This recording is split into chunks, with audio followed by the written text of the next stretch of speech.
ಮಹಾರಾಷ್ಟ್ರದ ನಾಗ್ಪುರ್ನಲ್ಲಿರುವ ಈ ದೇವಿಯು ತನ್ನ ಭಕ್ತರಿಗೆ ದಿನದಲ್ಲಿ 3 ರೂಪದಲ್ಲಿ ದರ್ಶನವನ್ನು ನೀಡುತ್ತಾರೆ. ಆ ದೇವಾಲಯ ಯಾವುದು, ದೇವಿಯ ಹಿನ್ನೆಲೆ ಹಾಗೂ ವಿಜ್ಞಾನಿಗಳಿಗೂ ಅಚ್ಚರಿಯನ್ನು ಮೂಡಿಸಿದ ದೇವಿಯ ರೂಪಗಳ ಬಗ್ಗೆ ಈ ವಿಡಿಯೋದಲ್ಲಿ ಇವತ್ತು ನೋಡೋಣ. ಅದಕ್ಕೂ ಮುಂಚೆ ನಮ್ಮ ಚಾನಲನ್ನು ಸಬ್ಸ್ಕ್ರೈಬ್ ಮಾಡಿ ಹಾಗೂ ಶೇರ್ ಮಾಡಿ. ಪ್ರಾಚೀನ ಕಾಲದಲ್ಲಿ ಜಕಾಪುರ್ ಎಂದು ಪ್ರಸಿದ್ಧಿಯಾಗಿದ್ದ ಕೊರಾಡಿಯನ್ನು ಜೋಳಾನ್ ಎಂಬ ರಾಜ ಆಳುತ್ತಿದ್ದ. ಆತನಿಗೆ 7 ಜನ ಪುತ್ರರಿದ್ದರು.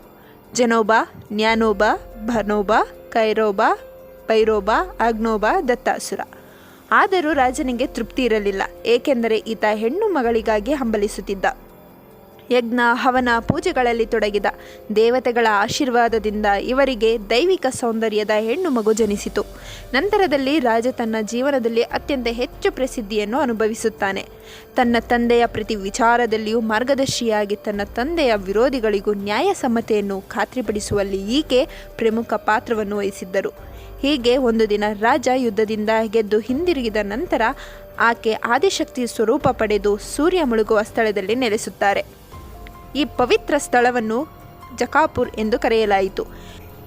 ಇಲ್ಲಿ ಕಂಡುಬರುವ ವಿಗ್ರಹ ಸ್ವಯಂಭೂ, ಅಂದರೆ ಸ್ವತಃ ನೆಲೆಸಿದ್ದವು ಎಂದು ಇಲ್ಲಿಯ ಜನರು ನಂಬುತ್ತಾರೆ. ಅಷ್ಟೇ ಅಲ್ಲದೆ ಈ ಕೊರಾಡಿ ದೇವಿಯು ತನ್ನ ಭಕ್ತರಿಗೆ ದಿನದಲ್ಲಿ 3 ರೂಪದಲ್ಲಿ ದರ್ಶನವನ್ನು ನೀಡುತ್ತಾರೆ.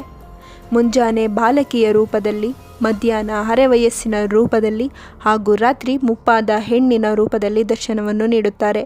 ಈ ವಿಡಿಯೋ ನಿಮಗೆ ಇಷ್ಟ ಆಗಿದೆ ಅಂತ ನಾನು ಭಾವಿಸ್ತೀನಿ. ಧನ್ಯವಾದಗಳು.